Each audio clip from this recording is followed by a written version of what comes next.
Então, boa noite a todos. Meu nome é Luiz Américo Portela, eu faço parte do projeto Manly. O projeto Manly, ele existe, se eu não me engano, desde 2019, mais ou menos, um pouquinho antes da pandemia. É material para o ensino de línguas, construindo diálogos com os professores. A nossa ideia é realmente essa construção de diálogos, esse debate.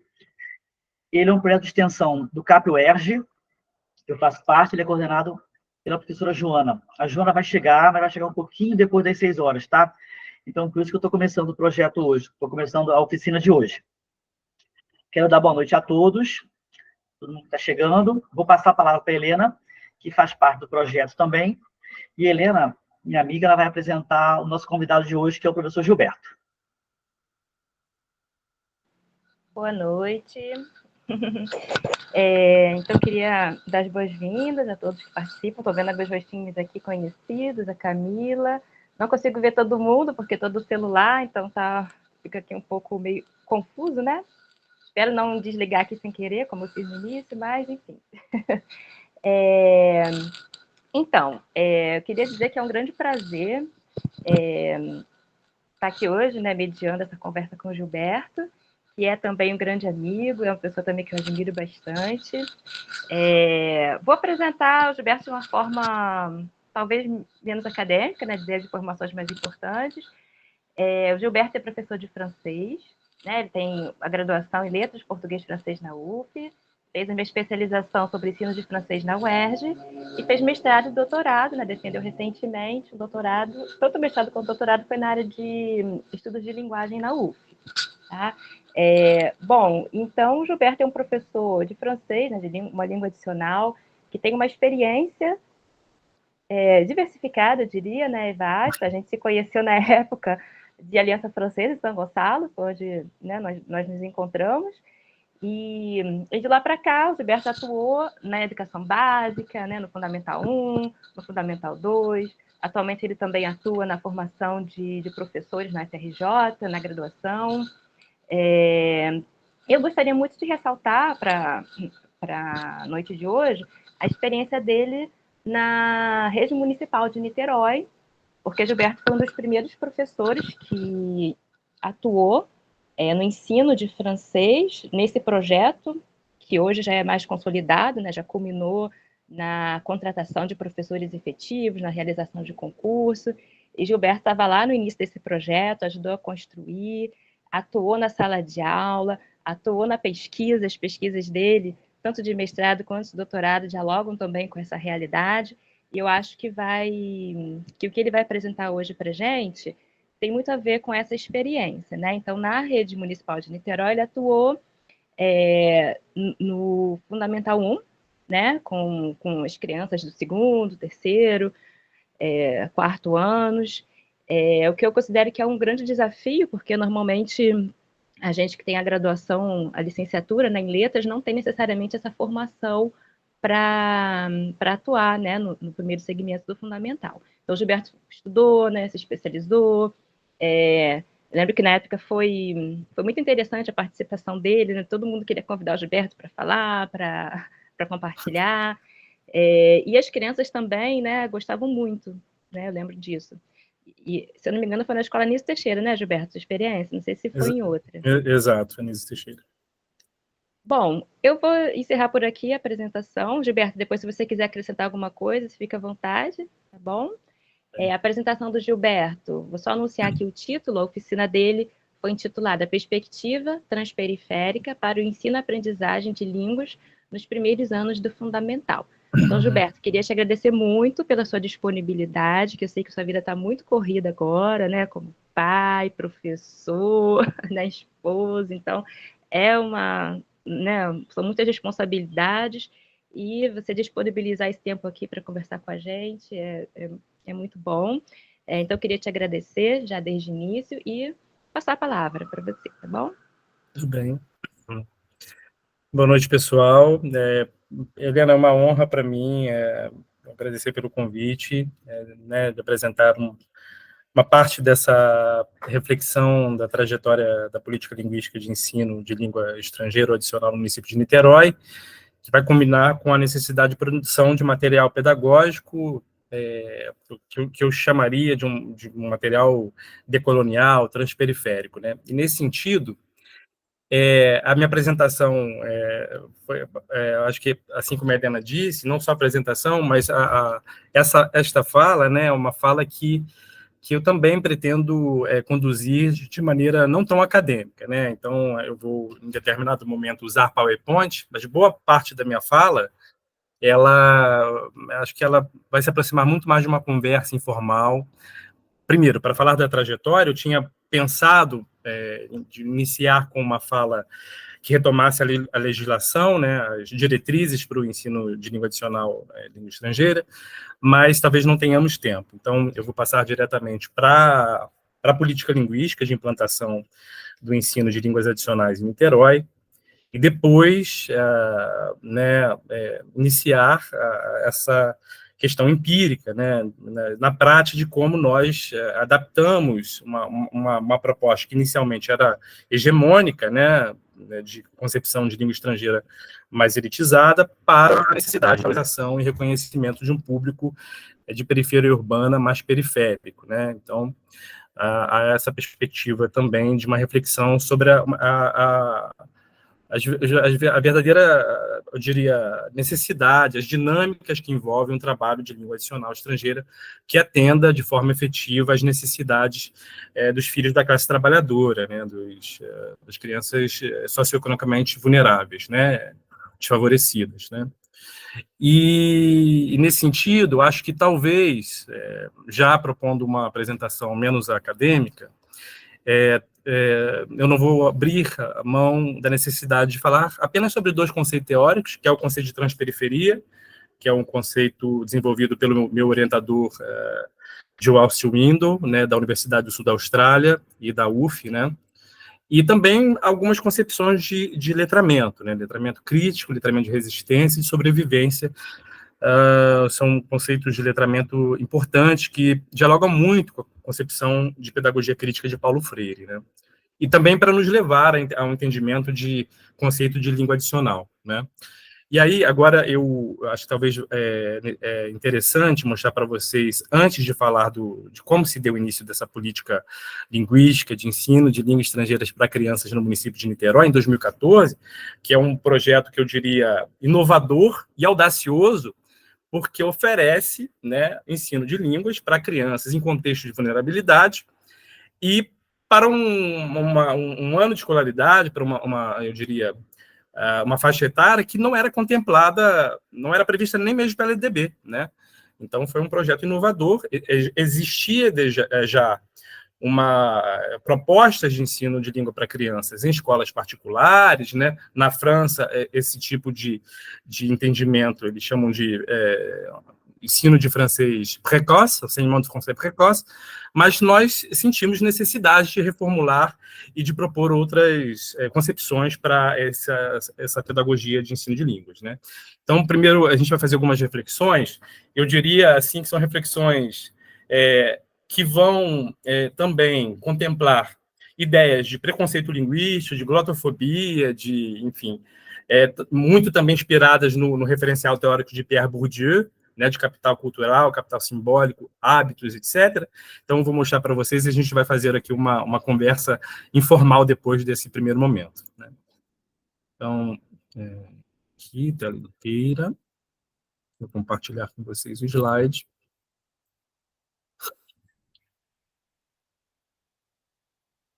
Bom, vocês conseguem me ouvir bem e já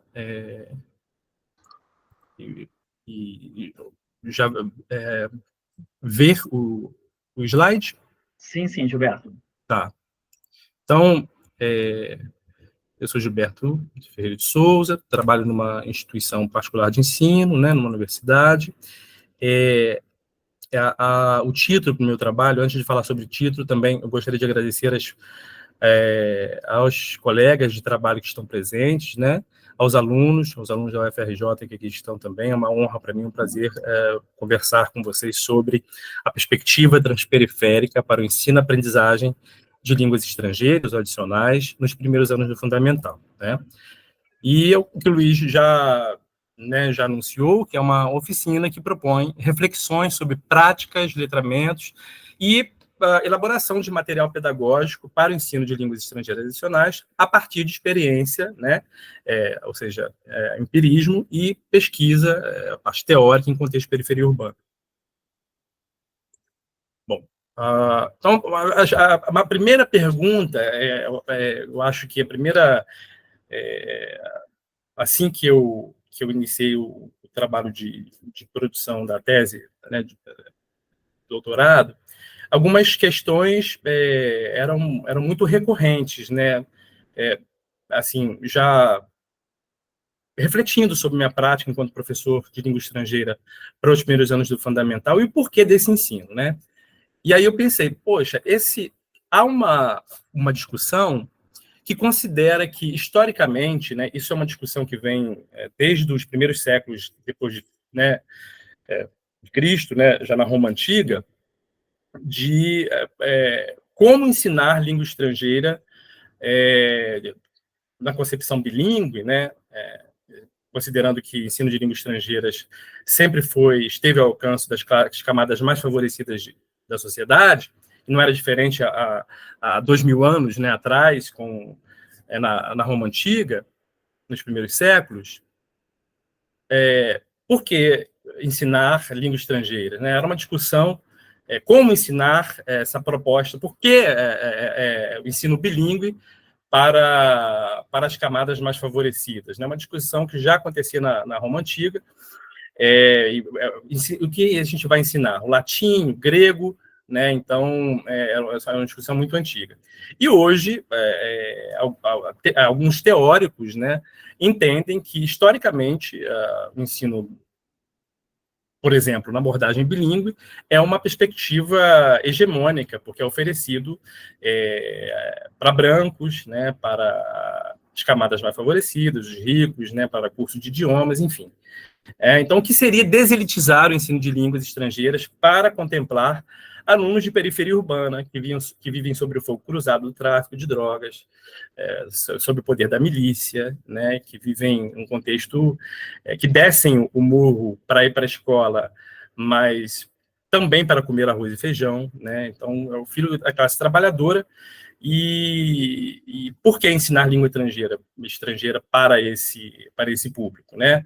Há uma ideia de apenas formação de frases, ensinar francês, inglês e espanhol para formar frases, palavras, né? É trabalhar a oralidade, é trabalhar numa perspectiva sistêmica da língua, ou seja, estruturalista, ou a necessidade de ir além, de mostrar para esse aluno que existem outros mundos, um olhar para o outro, né? A necessidade de formá-lo enquanto cidadão. Então, a gente vai falar muito sobre isso hoje. A outra pergunta ou seja, consequentemente, como propor o ensino de LE ou de LA, língua estrangeira adicional, mais democrático da escola pública. Mais democrático? Mas já não é democrático? Bom, vamos refletir sobre isso agora. E aí, retomando a minha experiência no município de Niterói, assim que eu chego na escola, eu ouço de colegas professores, né? O Paulo Freire vai falar que estamos sempre em formação, então a gente, em determinado momento ou outro, vai claudicar nas nossas concepções sobre língua e linguagem, e algumas frases me incomodavam muito, né? Não por ter iniciado já um estudo sobre linguagem, língua, mas porque o nosso trabalho enquanto professor já mostra uma necessidade de diversificar esse ensino. Então, uma frase que me incomodava muito era: se essas crianças não falam nem português, como vão aprender francês, espanhol, inglês, alemão? Né? Talvez alguns dos professores que aqui estão já ouviram isso em um determinado momento. Isso é uma frase que denota glotofobia, preconceito linguístico e um desconhecimento sobre norma que pode levar ao que geralmente acontece, que é a evasão do aluno por conta dessa violência simbólica. Né? Eu já indiretamente fazendo referência a Pierre Bourdieu. Por que ensinar língua estrangeira para esses alunos? Né? Aqui, o que o Pierre Bourdieu vai dizer, o Blanchet, o mesmo Marcos Banho, que o preconceito linguístico é sobretudo um preconceito social, com as classes operárias, com o negro, né? Então, nessa perspectiva de ensino de língua adicional, nós vamos fazer uma reflexão também muito em função de uma pedagogia antirracista, né? Então, por que ensinar língua estrangeira para esses alunos? Ou seja, referindo-se a negros, filhos da classe trabalhadora, porque a concepção de ensino de língua estrangeira, que dominou por muito tempo os espaços intelectuais sobre esse campo do conhecimento, acreditavam, e ainda acreditam, que podemos oferecer línguas estrangeiras para os filhos dos ricos, mas que os pobres precisam ser formados para o capital.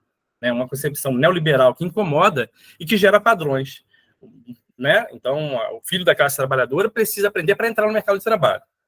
Enquanto isso, a transmissão de capital cultural nas classes mais abastadas faz com que esses alunos acessem instâncias de poder, como a universidade, a reflexão crítica, com muito mais frequência do que os nossos alunos de periferia urbana. Né? Por que ensinar língua estrangeira na escola pública? Né? Uma outra fase incomoda muito. Aluno, filho de... A reforma do ensino médio foi um exemplo, né, diversificado de horrores sobre a necessidade de educar filhos da classe trabalhadora. Por que ensinar filosofia, história, língua estrangeira para criança filha do pobre? Né? Por quê? Filho de pedreiro, costureira, que mora no morro.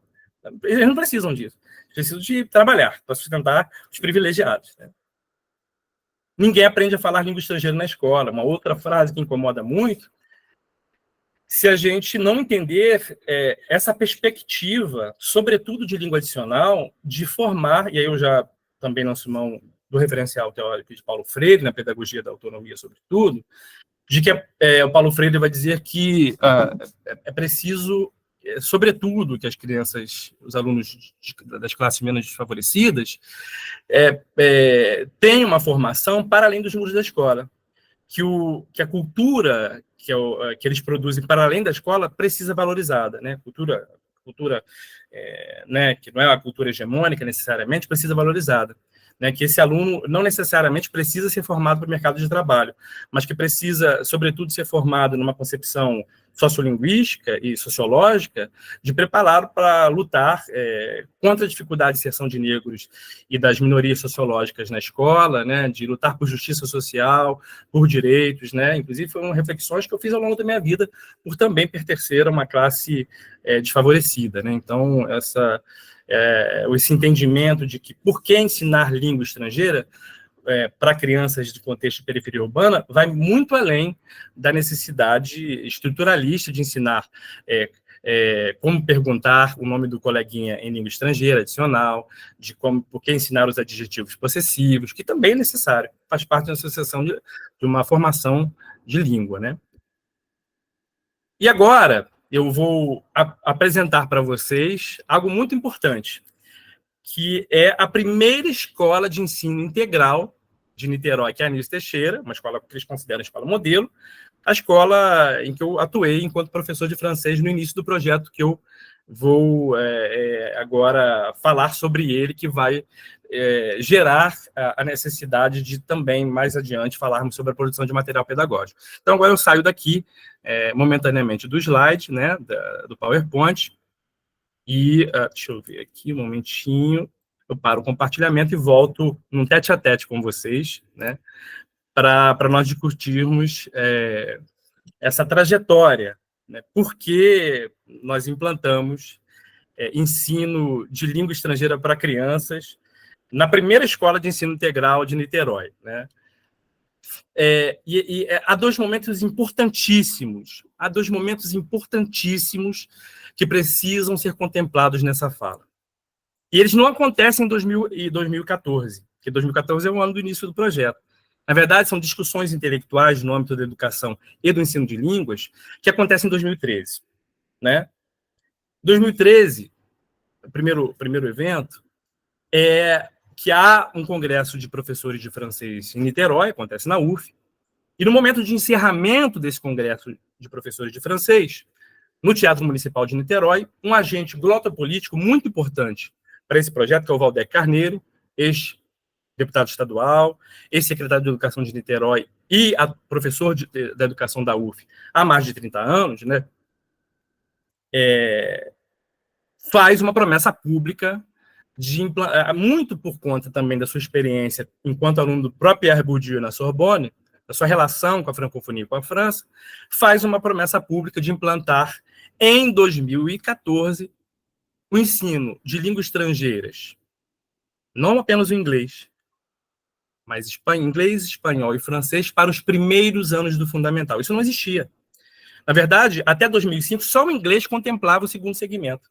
Mas com o governo Lula, em 2005, a legislação que insere a língua espanhola, né, no currículo do ensino fundamental, e, em 2014, efetiva-se a entrada dessas 3 línguas agora para os primeiros anos fundamental. Então, essa é uma discussão importantíssima, porque ela inaugura, eu não digo inaugurar, mas ela é pioneira na proposta de ensino de línguas estrangeiras para os primeiros anos do fundamental, né, a oferta desse bem cultural importante para a formação crítica desses alunos em linguística, né, no Brasil.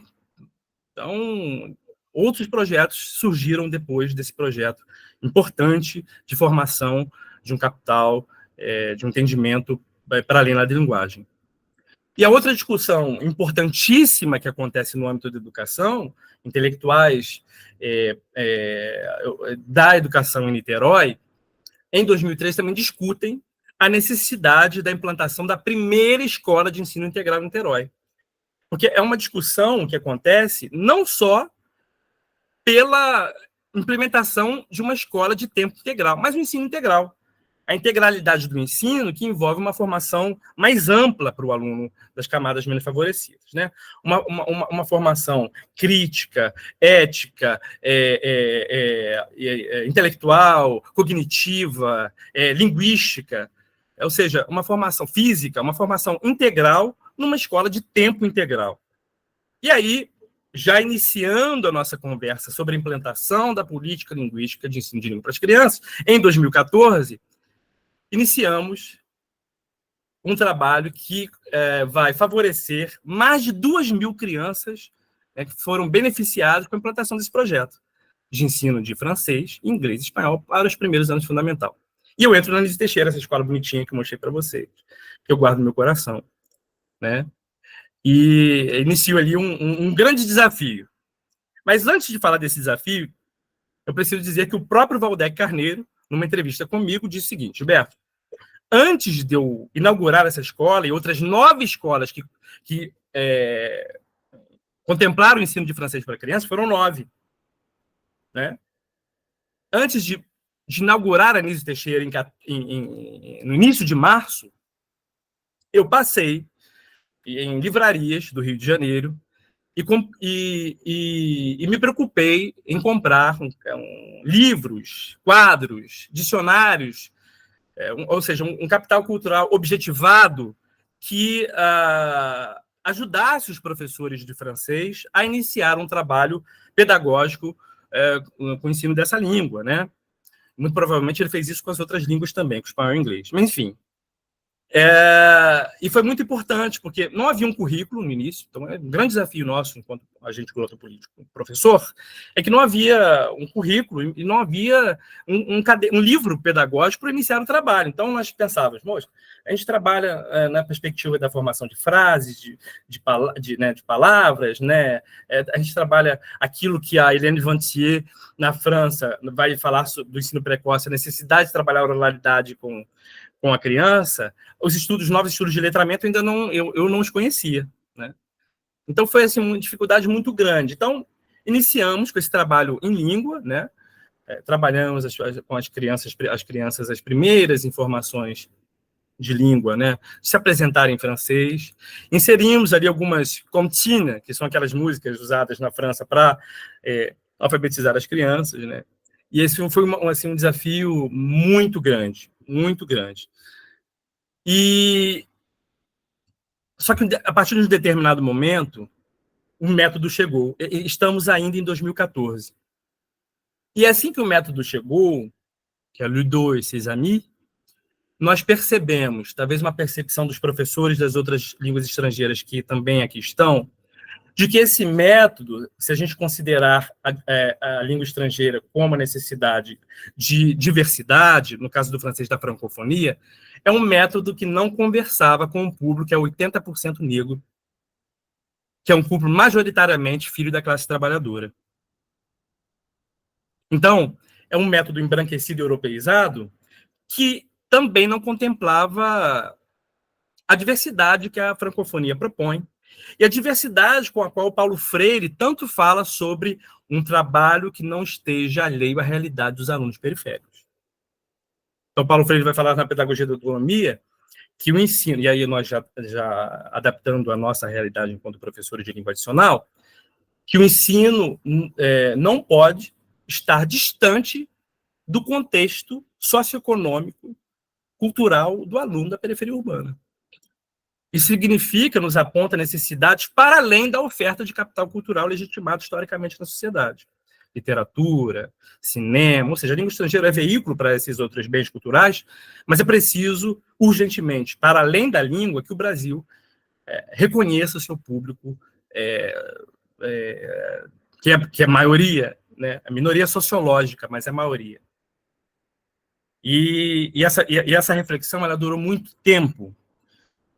Mas a saída que nós tivemos inicialmente foi trabalhar com música.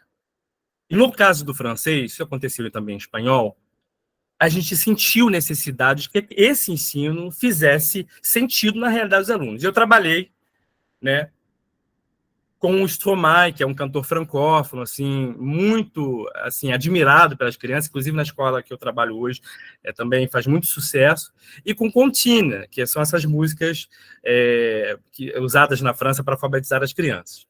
Eu vou cantar uma música que circula bastante na escola, que faz sucesso com as crianças, mas é algo atrelado à hegemonia do ensino de francês. Que é assim, Bonjour les amis, comment ça va? Bonjour les amis, comment ça va? Ça va bien, ça va mal, ça va comme ci, comme ça. Bonjour les amis, comment ça va? Eles já adoravam essas contínuas. Mas, ao mesmo tempo, havia uma demanda freiriana dos alunos, que são protagonistas e devem ser protagonistas sempre. Uma demanda da cultura periférica não valorizada, porque é estigmatizada pelo conservadorismo estético, de que a produção cultural de suas localidades fosse contemplada. E aí nós pensamos, bom, esse trabalho é importante, né, do ensino da língua, mas é preciso que o que é produzido para além da escola seja valorizado também. E aí, muito antes de ter conhecimento sobre pedagogia de projetos, eu pensei naquilo que o Paulo Freire sempre fala, que o aluno também é protagonista, que a ensinar língua é, sobretudo, oferecer um espaço dialógico e dialético entre professor e aluno. E aí eles disseram, professor, nós podemos fazer um funk, um hip hop? Primeiro foi o funk. Claro que vocês podem, a partir das palavras que nós aprendemos em francês, claro que pode. Eu acredito que o acesso a bens culturais legitimados passem também pela valorização do que eles produzem enquanto cultura nas suas periferias. Mas antes de voltar para isso, eu preciso falar de algo que eu acredito que foi uma escolha equivocada. Antes de ter iniciado com as músicas, isso em 2015, ainda em 2014, até por conta da questão de modularidade, do número excessivo de alunos em sala de aula, que inviabiliza um trabalho mais efetivo em língua adicional estrangeira, 40 alunos em sala de aula, com alunos especiais, poucos professores de apoio.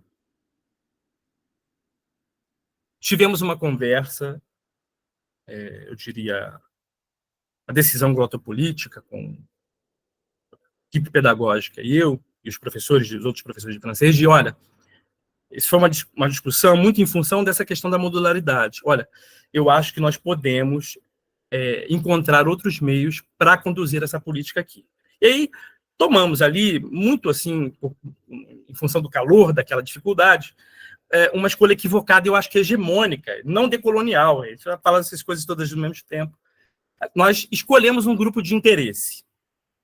Um grupo de interesse é algo que hoje a gente critica, porque esses professores, e são professores da UERJ, né, inclusive esses pedagogos, naquela época, muito em função dessa quantidade excessiva de alunos, nós decidimos uma escolha que hoje nós voltamos, depois, inclusive, imediatamente depois, nós voltamos atrás, que era selecionar aqueles alunos que se destacavam na língua estrangeira e formar um grupo reduzido de 15 alunos para um trabalho que a gente chamou de... Ai, gente, eu não sei se eu vou me lembrar agora, mas grupo de interesse. E aí iniciamos com 2 turmas, né, dentro daquele universo de 290 alunos na escola, uma escola pequena, Nísio Teixeira, e formar 2 grupos de interesse para iniciar o que o Vitor Ribeiro faz hoje também na escola, uma bilinguização, né, da escola, ou seja, um trabalho com aqueles livros que o Waldeck comprou inicialmente lá, enquanto capital cultural objetivado, iniciar um trabalho de bilinguização da escola por meio de uma contação de história com livros de literatura infantil. Então, nós recorremos a esse capital cultural legitimado para trabalhar outra coisa que é historicamente hegemônica, que é um trabalho de bilinguização. E agora, algo que muito importante para quem vive o cotidiano da escola pública. Paralelamente a isso, aconteceu um primeiro caso de racismo estrutural em uma das turmas que não eram o grupo de interesse.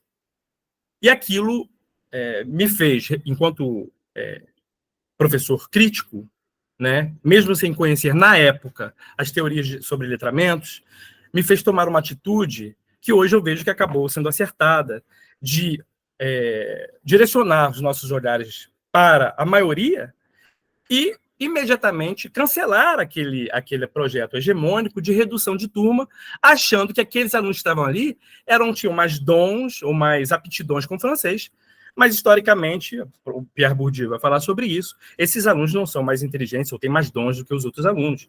É porque eles têm o privilégio da transmissão doméstica de capital cultural de suas famílias.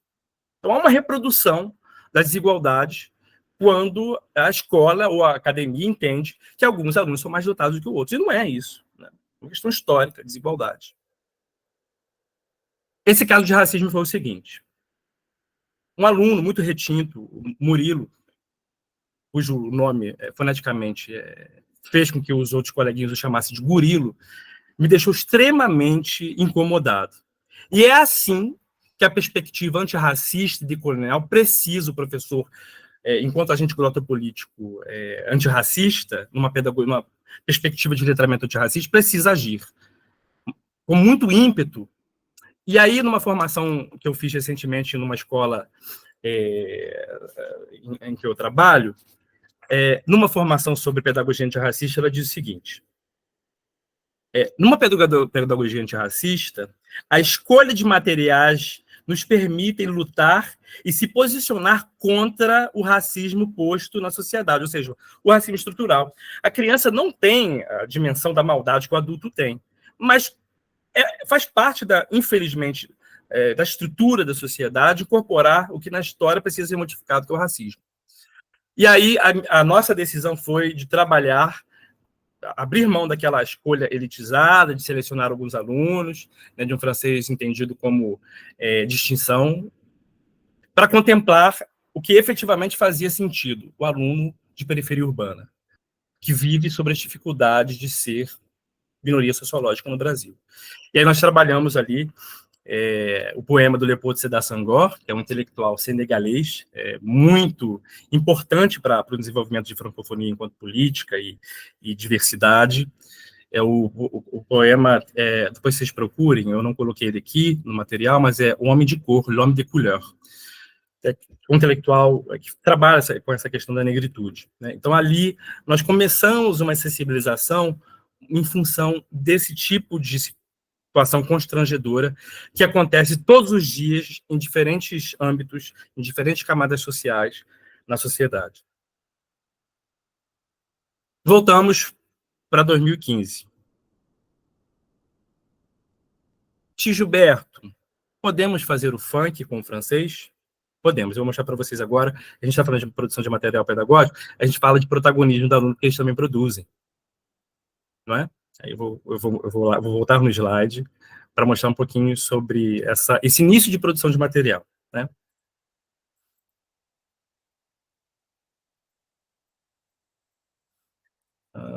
Opa, vamos lá. Já tínhamos trabalhado o Stromae, as comptines, né, que faz parte de uma pedagogia hegemônica, né?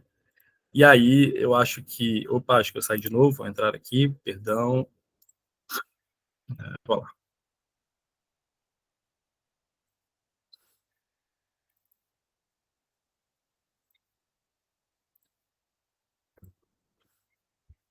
Eu já vou adiantar aqui, porque eu não vou ter tempo de apresentar sobre a minha pesquisa. Talvez eu acho que vale a pena, antes de mostrar a música, o conceito de transperiferia.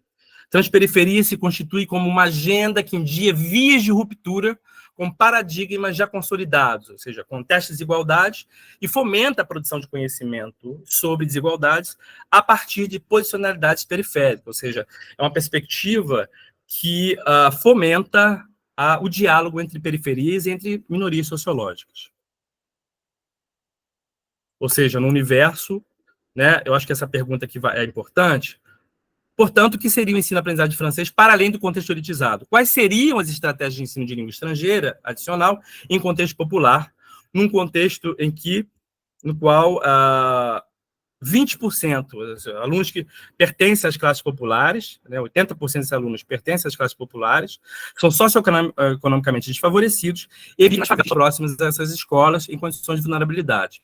E apenas 20% dessas crianças têm garantias que lhes preservam o que é necessário para elas, enfim, fazerem parte de um grupo privilegiado, né? Portanto, o que seria o ensino-aprendizagem de francês para além do contexto elitizado? Nós já fizemos essa... Aqui faz parte da minha pesquisa, nós não teremos tempo para falar sobre isso, né? E aqui é primeiro... E aí o funk, a partir, né, da primeira demanda de protagonismo desses alunos, eles fizeram funk.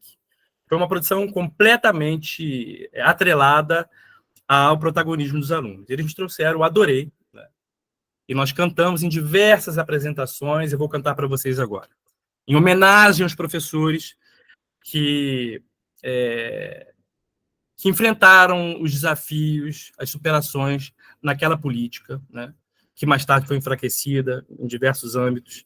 Em homenagem, sobretudo, a essas crianças que vivem em contexto de vulnerabilidade, que vivem em contexto de fogo cruzado, que não vão para a escola, às vezes, por conta do tiroteio, que não têm noção de que a solução para as dificuldades que elas vivem na periferia passa pelo ensino, aprendizagem de língua estrangeira adicional, crítica, que os formem, que os instrumentalizem enquanto cidadãos críticos, aptos a lutar por direitos sociais, né? Se quiser falar francês, eu vou te ensinar. Eu vou te ensinar, através dessa música, aprender a cantar, Bonjour, monsieur. Ça va, ça va, ça va? Comment tu t'appelles? Je m'appelle. Eu vou cantar. Ou vou mandar. Depende do ethos que é escolhido para a valorização do trabalho com eles. Pode ser mandar, pode ser o ethos da periferia, né? E uma discussão importante em relação a isso é que uma perspectiva bilíngue não permite o code switch, a alternância de código. Numa perspectiva de ensino de língua adicional, a língua materna é extremamente importante para acessar gêneros textuais que vão propor a esses alunos reflexões sobre sua própria realidade, entendimento do outro. Que esse outro seja hegemônico, mas, enfim, eles também precisam ter acesso à cultura legitimada, né, historicamente legitimada, ao cinema, à literatura. Né? A gente precisa de uma sociedade mais democrática também a partir do ensino de línguas. E olha que bacana. Eles me pediram também, tio Gilberto, meses depois, nós podemos fazer um hip hop, né? E aí eu me lembro de Ana Lúcia Souza, que fez parte da minha banca de defesa de tese, com quem eu tenho muito estima, eu fui à Bahia para a gente conversar, eu fui à UFA, eu fui à USP, para entender as diferentes formas de letrar, fazer o letramento do aluno, para além da prática escrita e de aprender a ler, né? O Paulo Freire vai falar da importância de ler o mundo. A Ana Lúcia Souza vai nas periferias de São Paulo para entender esse importante movimento cultural que é o hip hop dentro das comunidades de São Paulo. E aí nós fizemos o hip hop também na Escola Municipal Anísio Teixeira, eles fizeram, que é isso aqui. Que também vai lançar mão de uma alternância de código, né? Português, francês. Pas de problème. Não há problema nisso.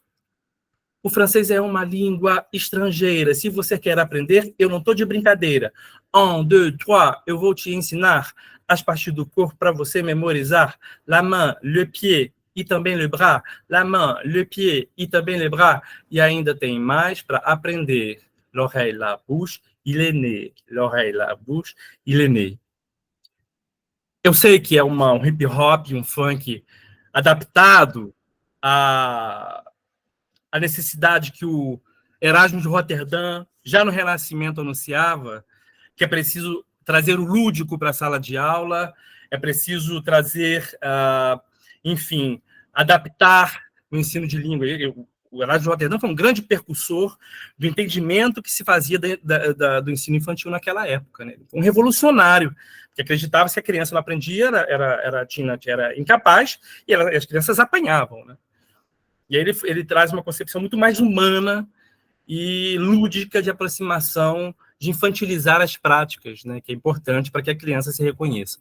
Aconteceu com o hip hop, aconteceu com esse funk. E aí a gente chega, não sei se eu ainda tenho tempo. Tem tempo, Helena?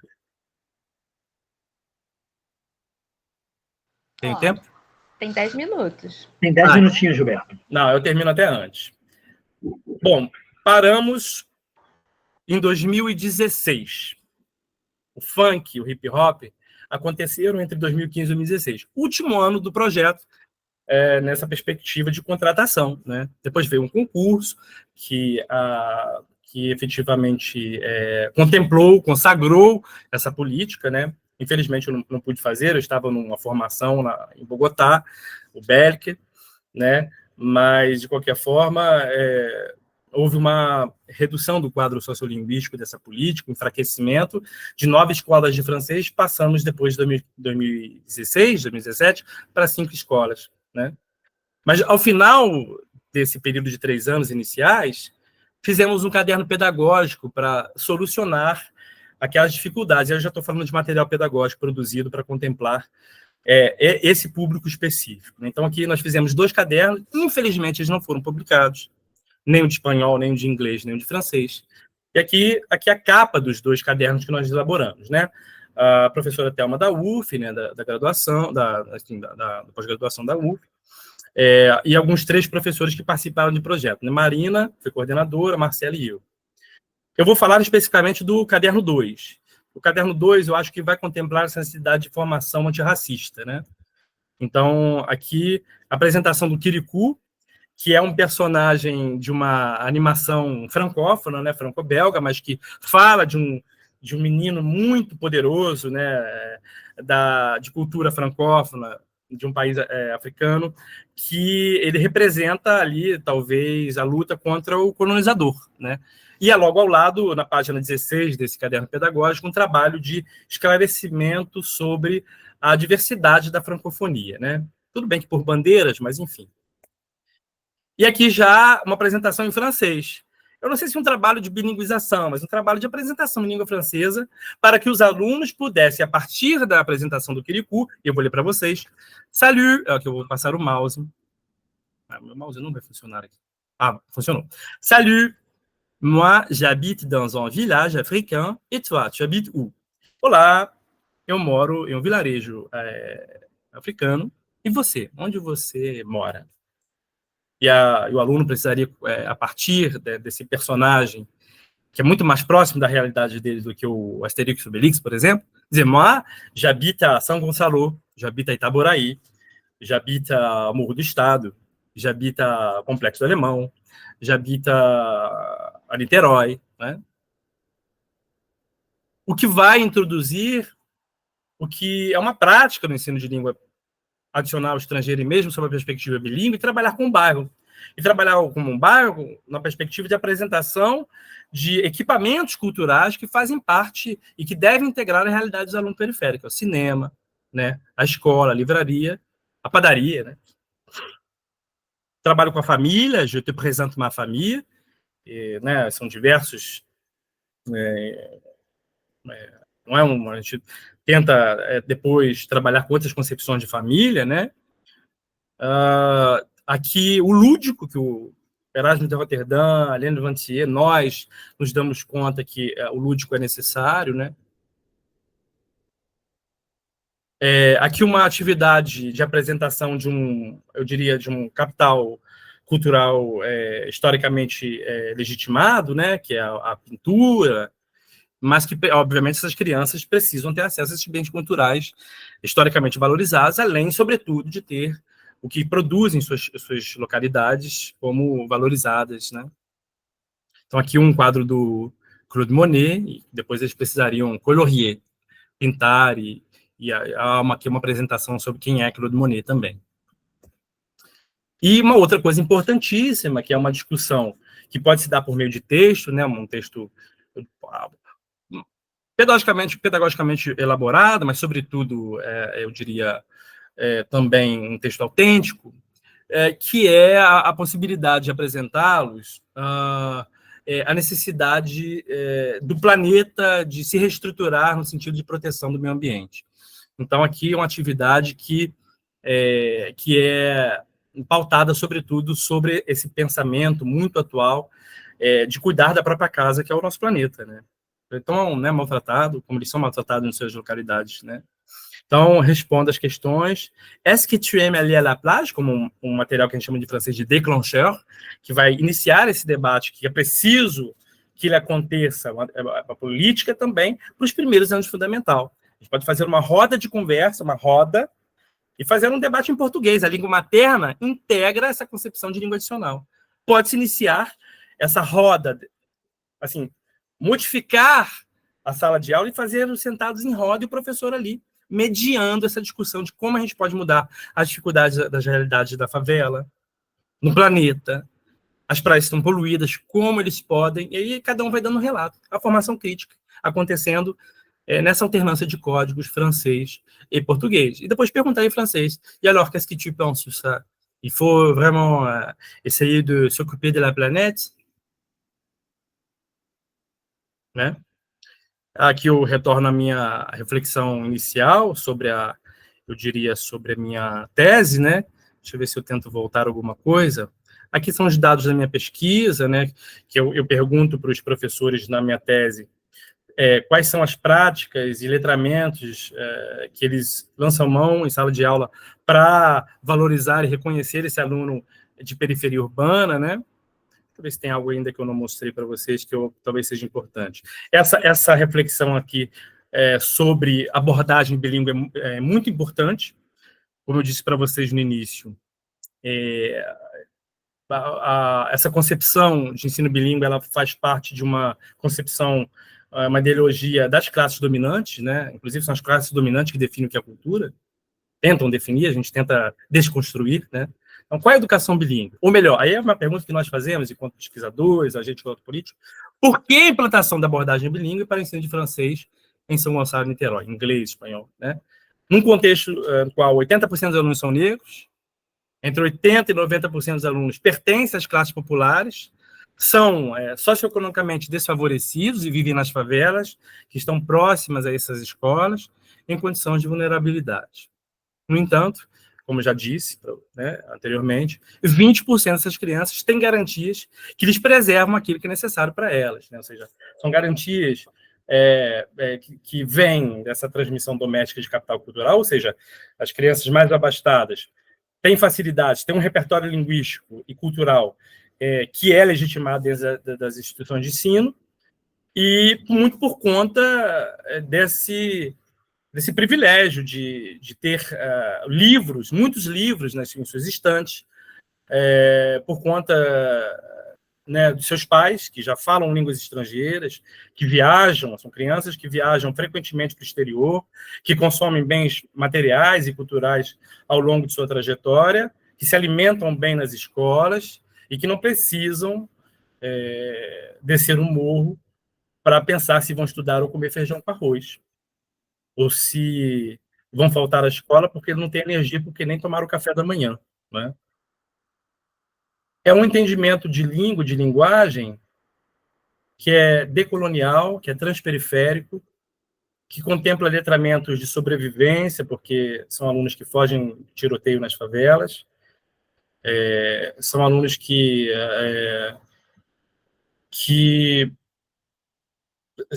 atrelados a uma pedagogia de letramentos de resistência também, que é preciso resistir e reexistir às formas padronizadas, compreensões padronizadas, concepções padronizadas de ensino-aprendizagem, e que precisam, sobretudo, e mais uma vez, lançando mão do referencial teórico de Paulo Freire, do grande Paulo Freire, que precisam ser prestigiados, ter as suas realidades culturais, linguísticas valorizadas, porque caso isso não aconteça, né, e agora já aqui encerrando meu PowerPoint, já voltando de novo para um tete-a-tete com vocês, que são futuros professores ou professores já professores, fugindo de uma violência linguística que acontece em sala de aula, de considerar que esses alunos são incapazes na sua própria língua materna, o que desconsidera a variedade linguística também, uma formação linguística importante também, quando a gente pensa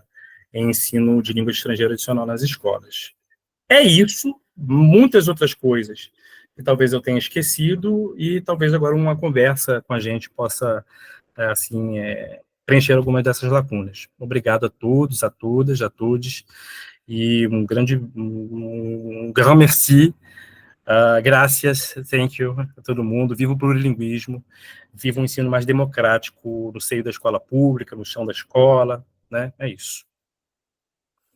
É isso aí, Gilberto, muito obrigado. Gente, o pessoal está aqui batendo palmas, um monte de palminhas subindo aqui, Gilberto, realmente a gente está muito, muito feliz com a oficina, com a sua fala, e a gente tem perguntas, eu acho, né? Eu tenho pergunta aqui que eu fui anotando já. E acho que o pessoal também foi, durante essa oficina, pensando, levantando a mãozinha para falar, para comentar. Então, como é que a gente faz? A gente abre as perguntas agora pelo microfone, alguém quer falar pelo chat? Eu estou vendo alguma mãozinha levantada, eu não estou vendo todo mundo de mão levantada. Algumas pessoas eu consigo ver, outras não. Mas eu tenho uma pergunta, então, Gilberto. Deixa eu começar com a minha. Aí o pessoal depois vai fazendo aqui. No começo da sua apresentação, Gilberto, você falou sobre quando você chegou na escola, aquelas falas dos professores que a gente está acostumado a ouvir, né? Todo mundo aqui, não importa qual língua, a gente ouve direto essas perguntas. E isso acaba desmotivando os professores que começam em alguma escola, seja ela particular, seja pública, isso acontece em todas as escolas. O que a gente poderia, teoricamente, fazer ou conversar com os nossos colegas que estão começando, para que não haja essa desmotivação? Porque é muito complicado chegar numa escola, você está motivado, alguém fala para você, por exemplo, para que ensinar língua estrangeira nessa escola, ele não sabe nem falar português, nem nada. O que você acha que a gente poderia, ou todo mundo aqui a gente pode participar disso, não é rebater, mas é conversar para explicar sobre isso, né? Porque desmotiva bastante um professor que está começando ouvir esse tipo de frase. Eu adorei essa pergunta, Luiz, porque essa é um questionamento que eu me faço todos os dias, ainda depois de 20 anos de sala de aula. Isso me incomoda muito.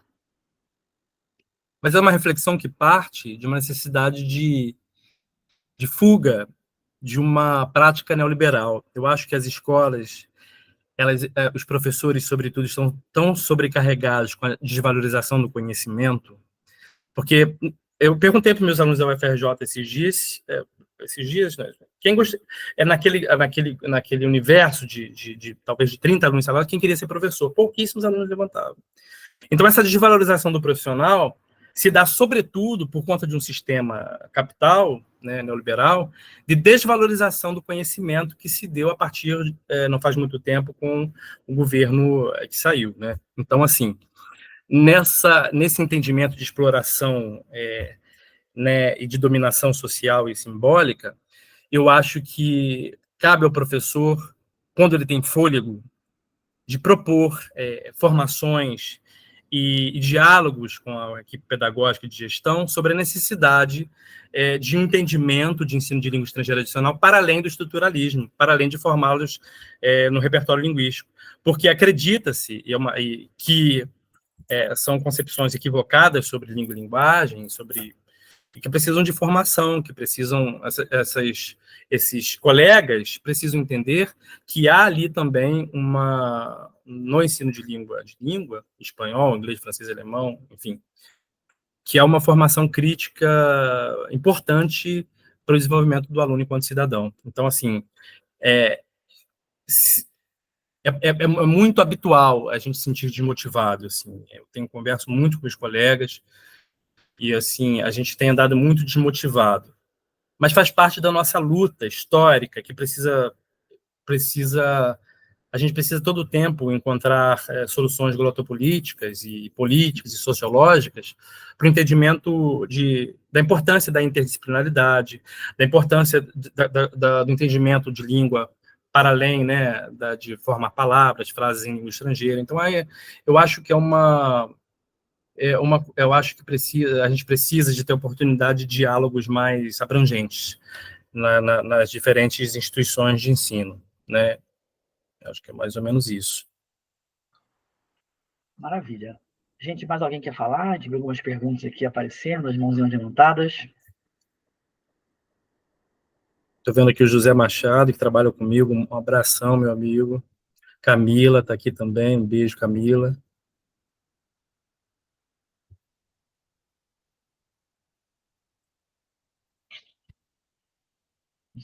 Eu estou tentando mexer aqui, eu estou meio ruim de ver, tá, gente? Por favor, me ajudem aí. Eu acho que eu posso tentar entrar aqui no bate-papo. Deixa eu ver se tem alguma coisa. Gente, pessoal. Isso, a Camila levantou a mão. Camila, pode falar, Camila.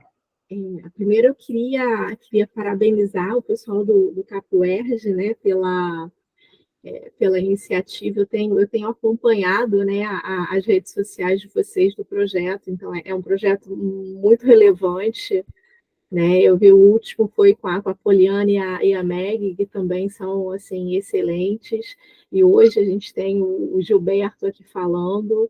E aí eu também quero dar os parabéns para o Gilberto, eu que acompanhei, né? Conheço o Gilberto lá da especialização da UERJ, nós fizemos juntos, depois, né, vi o mestrado, agora o doutorado, e é legal, Gilberto, ver você seguindo essa linha, né, assim, e ver como o seu projeto de mestrado cresceu, e como ele está contribuindo agora para a sociedade.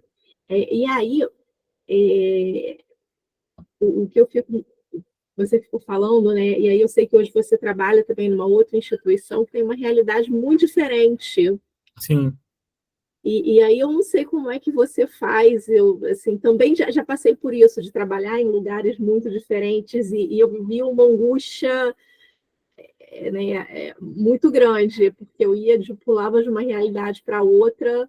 E aí a pergunta que eu acho que ficou para mim, que eu nunca respondi, queria que você comentasse, porque eu não sei se tem resposta, né? É como é que a gente leva esse outro olhar, esse olhar decolonial, né? Esse olhar das periferias, para essa outra realidade que às vezes não quer olhar, não é, para esse outro lugar, para esse lugar do outro, né? Quer dizer, como é que acontece essa negociação, que às vezes imagino que seja quase um embate, né? Eu quero levar uma coisa, nem sempre eu consigo, enfim. Eu acho que eu adorei essa pergunta, Camila, porque é uma via de mão dupla, assim. Eu acho que a formação intelectual ela está circulando nas camadas sociais, e essa perspectiva, né, de entendimento de língua e linguagem nesse contexto mais, eu diria, mais privilegiado, né, que é essa outra escola, ele acontece e precisa acontecer, porque eu acho que é justamente essa expressão que eu uso na tese, que eu uso na história da minha vida, né, e eu falo também sobre autoetnografia, que é a necessidade de reconhecimento e valorização do público periférico. Então, quando eu falo de um contexto da dialética centro-periferia, eu falo na Anísio Teixeira e falo nas escolas que são, né, que contemplam esses alunos mais favorecidos socioeconomicamente. Eu acho que, sobretudo, ali a pedagogia crítica precisa entrar, porque ali estão aqueles que vão, infelizmente, na história, ser os tutores dos filhos da classe trabalhadora, né? E a gente forma aluno da periferia urbana para um dia ser intelectual e gestor também. E esse aluno precisa entender que ele faz parte de um contexto suntuoso, mas que existe também a necessidade do olhar sobre o outro periférico, né? Uma dialética muito importante, que me faz lembrar também da Emília Viotti, né, que é uma historiadora já falecida, mas que falava de algo muito importante, que, a despeito do que, ao contrário do que a gente pensa, não são os centros que influenciam né, as periferias. Na verdade, os centros são profundamente afetados pelas dinâmicas que são desenvolvidas na periferia. O jongo, o slam, a roda de samba, o funk, o hip hop, são elementos da cultura popular que nascem no seio da comunidade, da periferia urbana, e que alcançam as instâncias, os lugares de poder, as elites, de uma forma muito assim forte. Esses dias, na escola, um aluno, né, que faz parte dessa escola, um contexto um pouco mais privilegiado, disse assim, esse hambúrguer aqui, para o coleguinha, essa mordida aqui foi uma mordida de cria. Se a gente for para a França, a gente pode também fazer uma associação dessa reflexão com o Verlaine, que o Verlaine é uma forma desenvolvida, um recurso desenvolvido pelos moradores da periferia de Paris, mas que ganha muita força também, é muito propagado assim, pelas elites também. Os jovens da elite abraçaram, né, essa forma de se comunicar da periferia. Então, assim, como eu faço para levar esse letramento? É atuando nas brechas, porque isso não pode ser muito evidente também. Porque tem questões ideológicas e políticas que me impedem e que me impediram numa escola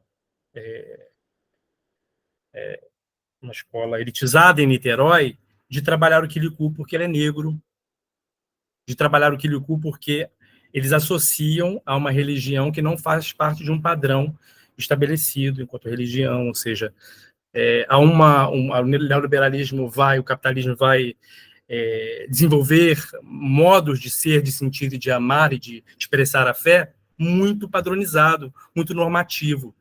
Então, a gente atua nas brechas, Camila. Essa é a nossa missão enquanto professor. Se a gente vai viver muito tempo, eu nem sei, porque é muito estresse, mas a gente faz isso para levar a nossa realidade de luta do professor, para tentar, de uma certa forma, modificar um pouquinho dessa realidade tão opressora, né, que a gente convive com ela durante o nosso percurso enquanto educador.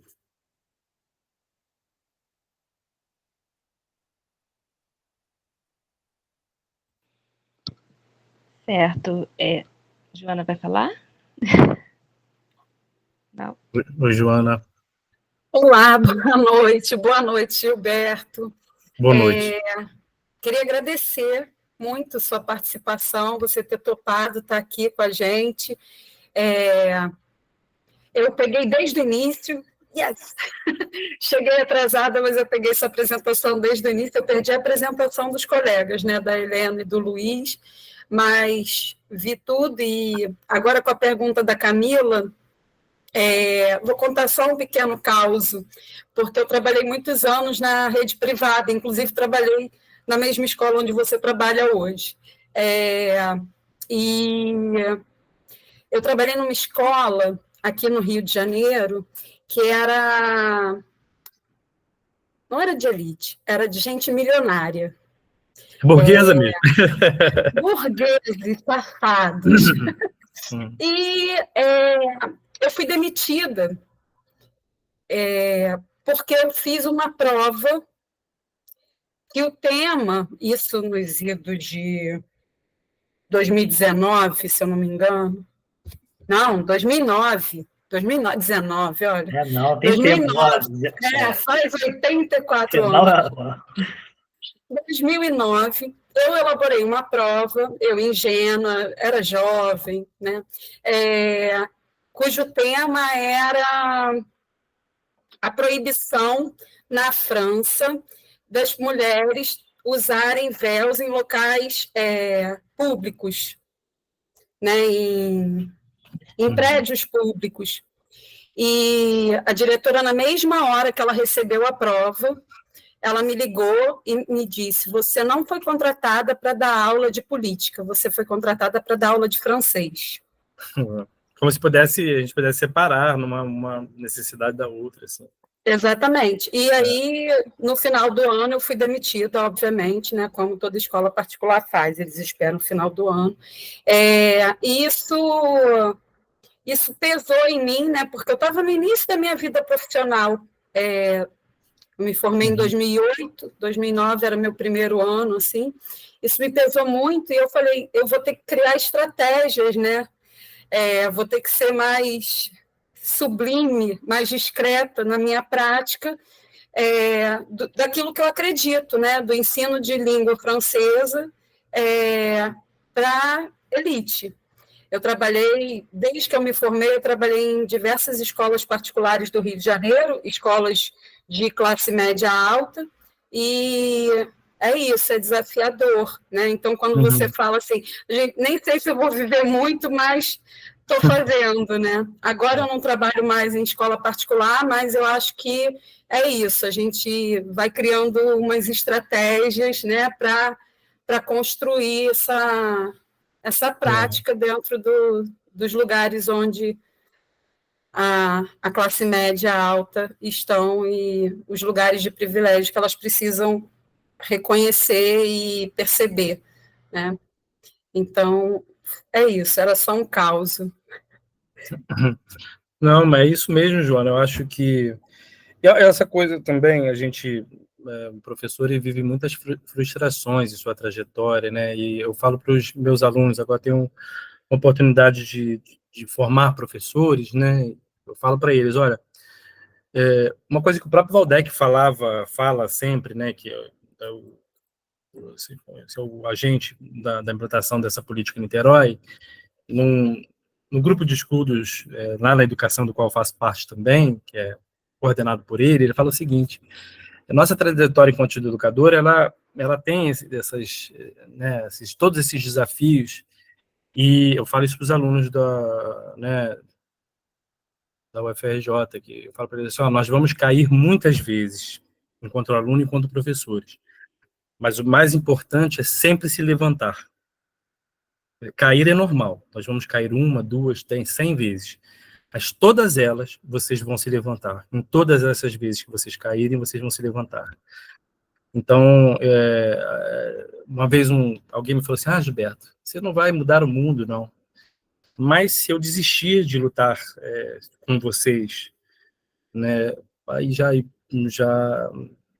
vai acontecer aquilo que o Paulo Freire tanto nos disse, né, que a gente vai perder a luta para os vencedores históricos, né, e nós, enquanto vencidos, essa é uma perspectiva marxista, precisamos sempre lutar enquanto classe contra essa dominação que a todo tempo tenta nos enfraquecer. Então, assim, eu entendo muito isso aí, Joana, porque ainda mais se frustrar no início da nossa trajetória, é duro para se levantar de novo. Depois a gente se acostuma, né, cura as dores e segue em frente, porque a gente precisa ver no aluno sempre, né, uma possibilidade de vitória na frente, né? Eu acho que enxergar neles né, a nossa luta, um veículo de transformação social para o futuro. O presente é caótico para a gente.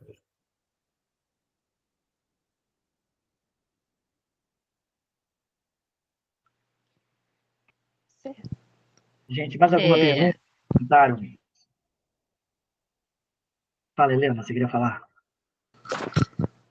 Não, você pediu para eu falar, eu falei, ué. Mas eu só vou aproveitar e acrescentar um comentário no que o Gilberto falou, que é uma coisa que eu gosto de lembrar, né?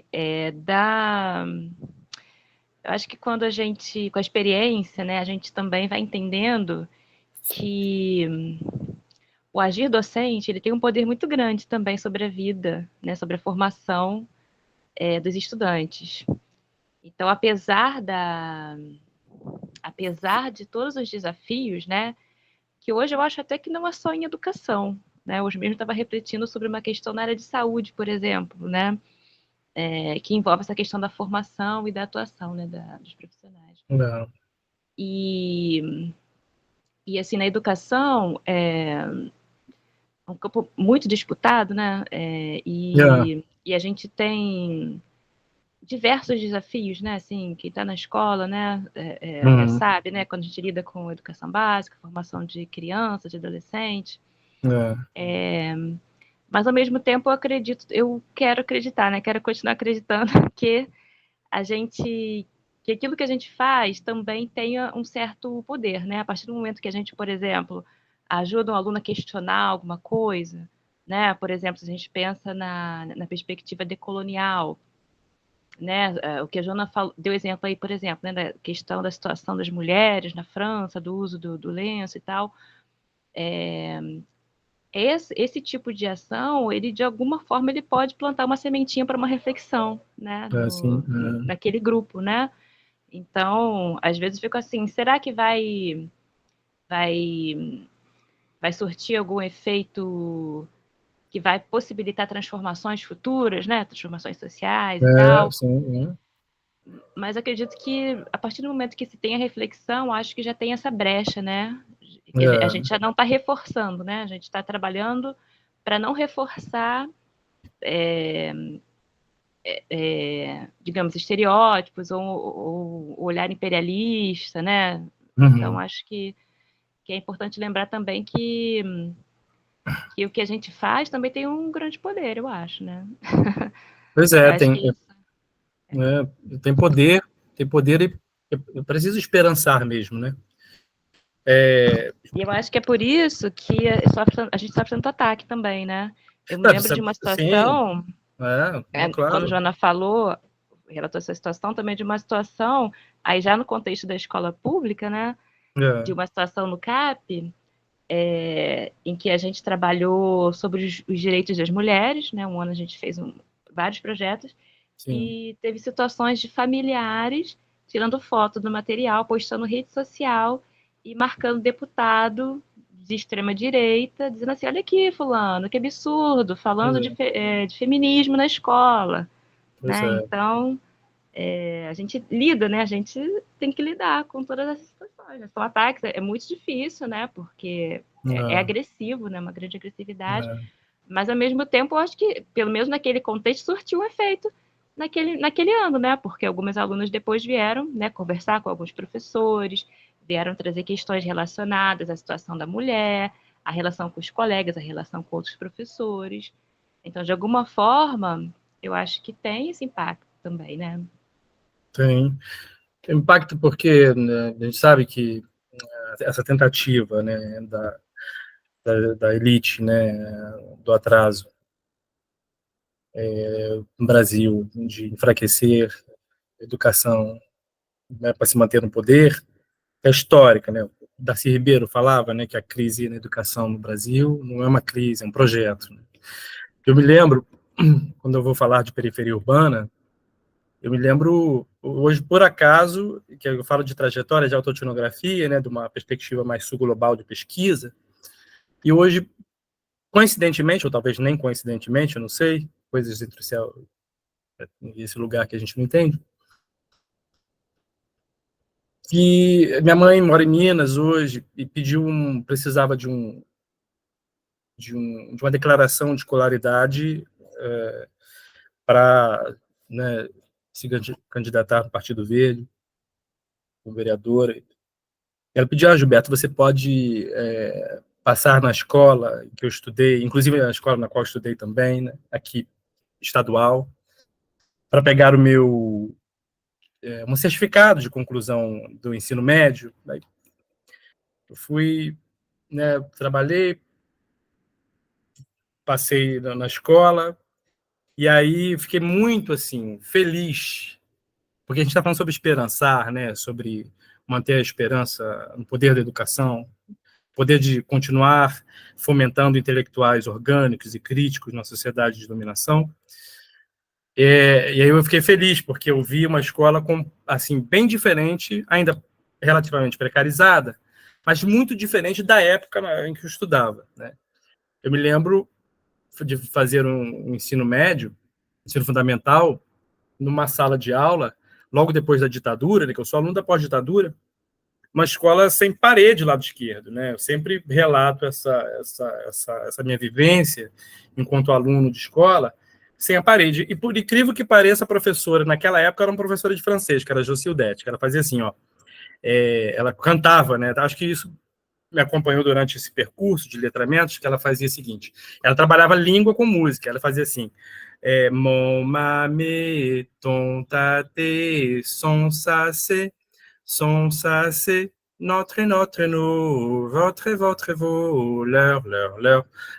Então ela trabalhava a língua de uma forma lúdica, num contexto de muita precariedade, ou seja, aquilo era luta.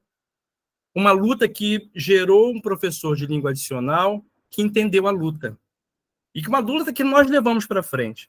Na pandemia mesmo, nós discutimos sobre a necessidade de valorizar o plurilinguismo. Me lembro que eu tinha saído de uma internação grave de Covid, sem me colocar no lugar da vítima, muito pelo contrário. Eu morava em Niterói, eu peguei minha bicicleta com 25% do pulmão tomado e me juntei ao grupo de movimento Move Plu para circular nas escolas de bicicleta com pulmão para fazer uma pesquisa sobre as escolas que ofereciam francês, né? Isso foi na pandemia. Estamos aqui reunidos com o mesmo grupo, as pessoas que participavam do Move Plu. E, assim, uma coisa que eu conto com muito orgulho de que eu participei daquela investigação sobre a escola que ofereciam, mas na luta, né? Pedalando a bicicleta com máscara, com 25% do pulmão em recuperação depois do Covid, e no intuito de continuar acreditando, esperançando que a língua estrangeira pode fazer diferença na nossa vida e na vida dos nossos alunos. Pela luta mesmo, a luta é bonita, a gente está aí para cair, levantar e para lutar. Não tem vida fácil para ninguém. Eu falo isso para os futuros professores com os quais eu tenho a oportunidade de lecionar no UFRJ. É isso.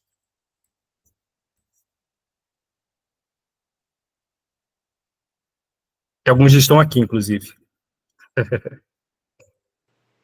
Quem fala? Tem mais alguém, gente, que quer fazer pergunta, quer fazer um comentário? Estou vendo aqui se tem alguém de mão levantada. A gente está caminhando para o final, né? Faltam 5 minutinhos.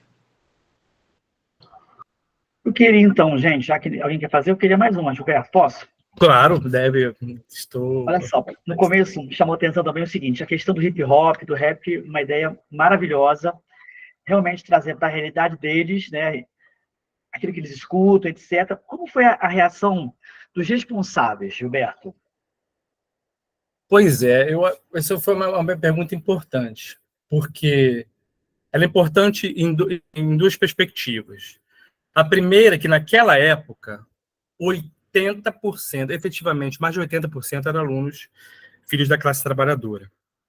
Então, eram pais que se reconheciam nas práticas dos filhos e vice-versa, né? Então, assim, a repercussão dessa dinâmica pedagógica foi muito positiva, né? Que foi algo assim que, com muita modéstia mesmo, eu acho que foi uma coisa inovadora, assim, que depois eu vi que com os letramentos, os novos estilos de letramentos, era uma prática que é, inclusive, indicada para esse ano de escolaridade e para essa camada social. Eu acredito, Luiz, logo depois, com a elitização dessa própria escola, que, infelizmente, como é uma escola de referência, houve um embranquecimento dessas escolas. Quando a escola ela se apresenta como uma escola de referência, ela atrai a classe média, né? Então, houve ali a entrada, a partir de 2017, nessa escola, de filhos, filhos de próprios funcionários da escola, de professores da UF, né? Assim, da vizinhança, da classe média, que é uma escola muito bem localizada no centro de Niterói. Então, eu acredito que talvez, Luiz, com esse embranquecimento, eu digo assim, em função da aproximação da classe média numa escola que inicialmente foi elaborada para atender alunos do Morro do Palácio, do Morro do Estado, do Morro do Preventório, que com o embranquecimento da escola, talvez a inserção dessa cultura periférica não teria um sucesso por conta, né, de uma associação com um certo conservadorismo estético que circula nas camadas mais privilegiadas. Eu não sei, é uma hipótese, a gente pode fazer uma tese sobre isso, inclusive, né? Mas eu acho que foi muito positivo, já para responder mais diretamente, foi muito positivo porque, na época, os professores todos, né, de francês, eu estou falando de francês, mas isso é uma coisa que eu conversava com os colegas de espanhol e de inglês do município, do primeiro projeto, mas que, na época, os professores de língua adicional, do francês como língua adicional, os colegas, também falaram assim, Gilberto, eu levei para a sala de aula o funk, o hip hop, né, e assim, as atividades pedagógicas que nós criamos junto com o caderno pedagógico, deu muito certo, os pais aceitaram, porque boa parte dessas escolas estão dentro de comunidade, por exemplo. Então, assim, eu acho que deu certo por isso, e eu vou dizer outra, eu tenho levado essas práticas, inclusive, para lugares nos quais eu trabalho, que pertencem a camadas mais, ou seja, mas eu trabalho em outra escola, né, que eu tenho muito orgulho também de trabalhar, de tentar propor um diálogo com aquela não uma visão classista, mas um diálogo com todos os colegas ali, de levar a periferia para aquele lugar. Então, assim, é um desafio, mas não é fácil. Mas é muito boa pergunta, porque na época, assim, não tive problema em relação a isso, não. Mas eu não sei hoje, não sei se hoje seria diferente, não, Luiz. Eu fico me perguntando aqui se eu acho que a necessidade, inclusive, da gente dialogar com aquela primeira pergunta que você fez lá, de como é que a gente pode, enfim, fazer os colegas de outros campos do conhecimento entenderem a importância do ensino linguacional dentro da escola, que eu acho que são as formações continuadas, né, que acontecem dentro da universidade, né, que a Camila, por exemplo, propõe, ou seja, desse vínculo da universidade com a escola pública. Então, eu acho que a solução está nas formações continuadas, a solução está no esclarecimento enquanto linguistas, enquanto professores, enquanto educadores, para além da perspectiva de ensino da língua, né? Acho que a gente tem uma missão, uma concepção de professor que vai muito além do professor da língua hoje. Então, isso é importante para a sociedade como um todo, não só no âmbito do ensino-aprendizagem de francês dentro das diferentes instituições públicas ou privadas. Acho que isso é uma coisa que extrapola a questão do ensino de línguas e é uma interdisciplinaridade importante para nós, inclusive, nossa luta no que concerne a importância do ensino de literatura, de filosofia, de geografia, de línguas estrangeiras para a comunidade filha da classe trabalhadora e da periferia urbana. Então, eu acho que não é uma solução definitiva, mas é um entendimento interessante para a valorização e reconhecimento desse público periférico.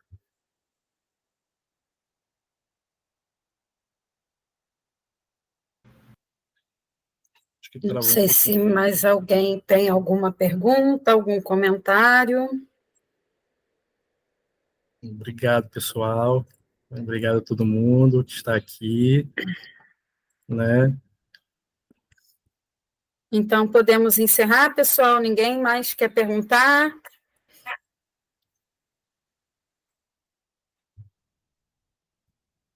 Alice é professora lá do CAP, também, do CAP UERJ, professora de espanhol.